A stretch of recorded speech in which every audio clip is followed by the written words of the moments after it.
following video contains spoilers for Dragon Age of the Veilguard, I Saw the TV Glow, The Last of Us Part 2, To the Moon, and The Amazing Digital Circus. When crafting a piece of media with potentially invisible minority character identities at its core, one of the biggest questions you need to answer as a creator is whether to make the identity at the core of your story implicit or explicit. Either path comes with potential drawbacks, but understanding the pros and cons is important when creating a story, particularly one aimed at a broad audience. For an example of a story taking the explicit path, see Dragon Age of the Veilguard and the character of Tash. Tash is a non-binary character, something we know for a fact based on playing the game and without needing to engage with supplemental media. For players who explore all of Tash's loyalty missions, it's impossible to miss. Tash's coming out as non-binary is a part of the core storyline, and the game uses real-world terms to address their identity within the universe of the story.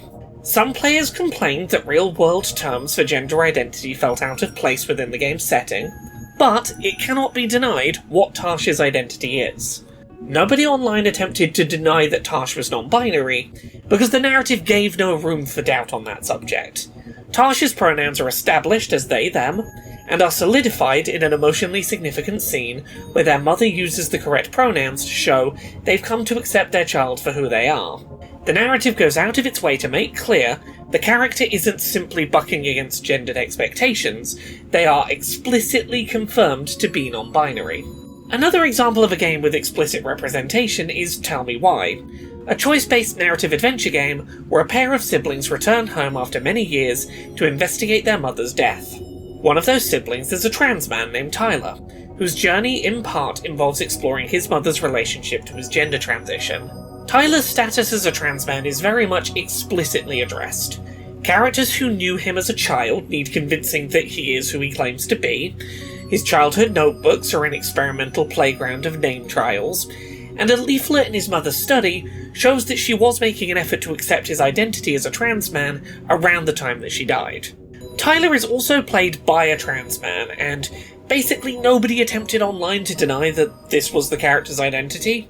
It was explicit in a way that had no room to argue its legitimacy or its existence as representation.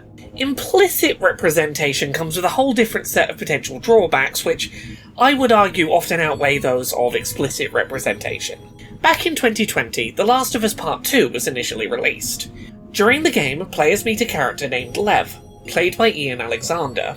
Lev is never explicitly referred to as a trans man during the narrative, but he uses he/him pronouns, shaves his head like the other male members of his religious sect, and is referred to by a feminine dead name by members of his former cult during a firefight. When paired with the choice to have Lev played by someone who at the time identified as a trans man, Ian Alexander has since come out as non-binary instead, it's pretty clear that the intention was for Lev to be read as a trans man, despite the label not being used explicitly in the text of the narrative. At the game's launch, a huge wave of people online attempted to edit Lev's fandom wiki page repeatedly, trying to add his dead name to the wiki and refer to him as a woman rather than a man, because, quote, the game never explicitly says he's a trans man.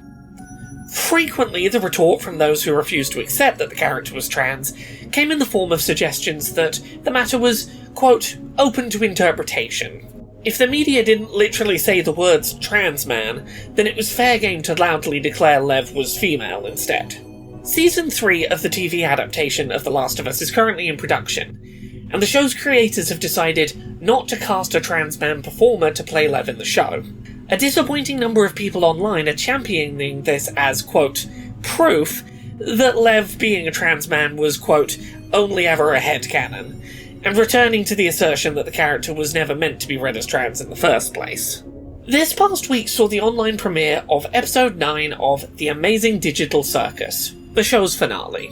The Amazing Digital Circus is a show focused on a number of individuals trapped inside a digital world, with only each other and an all-powerful ringleader AI for company. One of the characters trapped inside this digital world is Jax, a closeted trans woman whose internalized trans misogyny, fear of rejection, and fear of hurting those that she comes out to cause her to lash out and reject attempts at emotional intimacy from others. Jax is a closeted trans woman. This is never said explicitly in the text of the work, but was pretty clear to a lot of people watching even before its eventual reveal. From her outsized reactions from being forced into feminine clothing, to her exaggerated attempts to insist on her own performative masculinity, the clues were there in the text of the work from fairly early on in the show. Plus, if you know the show's written by a trans woman who's talked about her relationship to Jax as a character, the parallels are pretty clear. There was even official artwork drawn of Jax taking progesterone, a hormone replacement medication taken by trans women, under the justification that, quote, it makes you good at gambling. In the finale of the show, Jax talks about revealing something, quote, deep and personal to her mother, in the hopes that revealing her secret would stop her mother constantly comparing her to her father. Both accusations that she wasn't male enough to live up to her father's legacy, or was violent and dangerously male like her father. Her mother mocks her for her revealed secret, leading Jax to forcefully push her mother to the ground and run away from home. After hearing this confession, Jax's friend Ribbit promises the safety of that secret, and places a cute pink bow on Jax, causing her to deeply blush. Unfortunately, she then throws the bow to the floor in panic as soon as a male friend is heard approaching the room. It's about as clear of a metaphor as one could have painted without explicitly using the words transgender woman. When the finale first released in cinemas a few weeks ago, then online this past week, a number of people insisted that Jax being a trans woman was a, quote, headcanon. A fan theory, but not something canonical. Creator Gooseworks then proceeded to post a picture of Jax, quote, if she wasn't a piece of shit, showing her presenting traditionally feminine. Again, pretty clear confirmation from the creator that this is a story about a closeted trans girl. The movie even makes use of Stevie Wonder's Isn't She Lovely, a song about a newborn baby girl, over a montage of this character that we've just moments before learned was a woman on the verge of coming out as her true self. Like, it's so clearly right there in front of us. But because the creator also said she's, quote, fine with people using any pronouns for Jax in discussions, given the complexity of discussing a character who hadn't yet fully come out during the body of the work, many online took that inch and ran a mile with it, insisting that this was permission from the creator to not view Jax as a trans woman and to stick with using explicitly he/him pronouns when referring to the character. And yeah, you're not wrong that Jax never uses any pronouns other than he/him during the text of the show, but it's also clear that a lot of people are using this in bad faith, as an excuse to go out of their way to deliberately not respect the identity of a character whose gender identity is pretty heavily implied and, I would argue, explicitly confirmed by the creator. While I've mostly discussed examples of implicit versus explicit representation here that centre on gender identity, other topics, such as disability, navigate this space between implicit and explicit representation too. For example, the indie game To the Moon centres two characters who are both autistic women. The term autism is never used to refer to either woman, but players can find a book by real-world author Tony Atwood, an author who specialises in books about the now discontinued diagnostic term Asperger's syndrome, now rolled under autism spectrum disorder as a diagnosis. The game is pretty clear that its two main female characters are autistic, providing excellent commentary on the differences in lived experience between those diagnosed young versus older in life in terms of their support needs and access to support structures, and how both sides of that experience often wish they had the other's experience instead.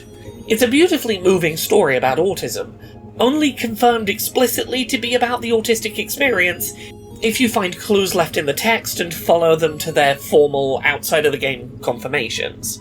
And I want to be clear, I do think that sometimes implicit representation is the right move for a piece of work, despite the downsides that come alongside it. I Saw the TV Glow is, at its core, a story about a closeted trans woman refusing the call to transition.